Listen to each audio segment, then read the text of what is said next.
你们这是在做甚？带一些高产农物回去。高产农物，朕好像在番邦的贡品之中见到了此物，这个叫什么来着？万岁爷，此物叫做番薯，那个叫做包谷。哦，对对，就是这个名字。这乃是先师所言的高产农物，耕种的好亩产能达到1000斤。当真？先师不会骗我们的。我竟然把如此高贵的贡品直接赏赐给了那些大臣，真是作孽啊！朕有个建议，既然大明有这种农物，完全可以大面积种植，这样你们就有了高产农物。要是能带到这仙境之中，我们愿意出价购买。还有你们打造的火炮，如果能够带入仙境，我们也愿意购买，多少钱都可以。能和1000年之前的秦始皇帝做生意，说出去可能都没有人相信。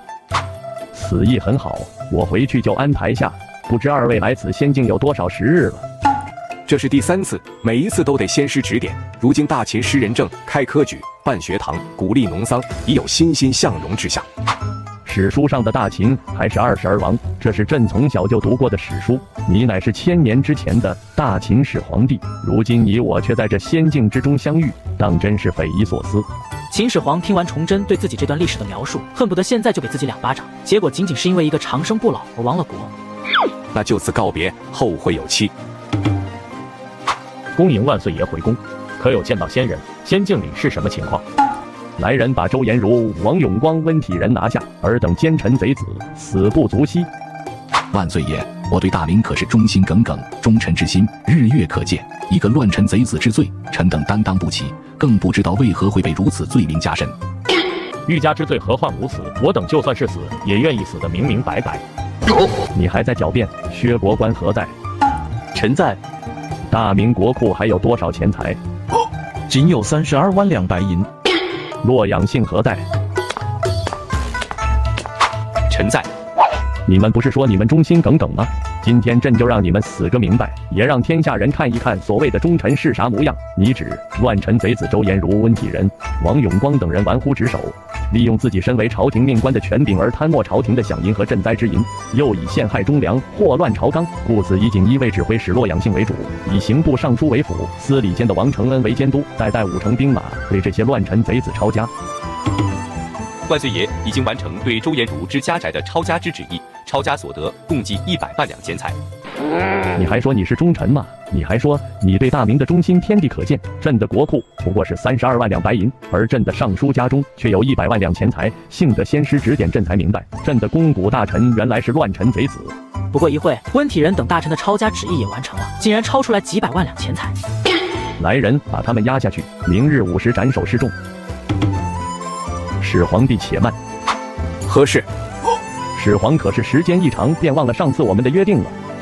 太久没开仙门，光顾着激动，直接就踏进来，忘了上次和大明皇帝的事了。无碍，朕也未能把火炮带进来，因为大明的火炮太大，担心未经过先师首肯，就没带进来，带了另一种火器，叫做火铳。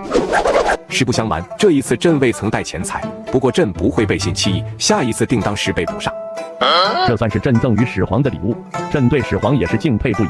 您能分60支余烈，一统6国，结束常年纷争，不世之功名传千古，说不定朕也能成为大明之帝王。也好，你我同为人间帝王，虽说是不同王朝、不同年代，但是却也都肩负使命，以后可以互帮互助，一起建立一个盛世出来。好，始皇请。先师去哪了？朕也不知呀。你也是自上一次之后，今天才再次进入仙境吗？是的，朕还以为先师再也不会召见，为此担忧了很长一段时间，未曾想今日仙门降临，却不见先师。陛下，臣以为先师应该是云游去了。那我们现在做什么？是先师回来了吗？在下御营左军都统至韩世忠，不知此地乃何处，可是有仙人指点降下青铜门，此乃大宋官家。今日于行宫内见一青铜门，便令在下跟随而来。还请仙人指教。你便是大宋官家赵构？然也。朕乃大秦始皇帝。朕乃大明天子朱由检。大明，我怎么不记得有过这个朝代？大明在你那宋朝之后，宋朝最后被蒙古灭国，于中原建立了元朝。大明太祖起于草莽，推翻了蒙古的统治，建立了大明王朝。韩青，你说朕是不是在做梦？应该不是吧？那个叫崇祯的，你说朕会死，大宋会亡国是吗？始皇，你说这仙师云游，却召我等前来何意？还有我都懒得理这个赵构。朕不知，但仙境打开必然有其意，我等稍等便是。赵构看到崇祯皇帝根本就不鸟自己，对自己的提问就像是没听到一样，这心中顿时尴尬又生气。你们刚说的仙师是哪位？此乃仙境之地，仙师应该是云游去了，相信一会就该回来了。真有疑惑，可能有冒犯，敢问你当真乃是大前世皇帝？信不信在于你自己。是仙师回来了吗？你们来的正好，我这刚刚在去镇子上拿了一些东西，晚上我煮大餐给你们吃。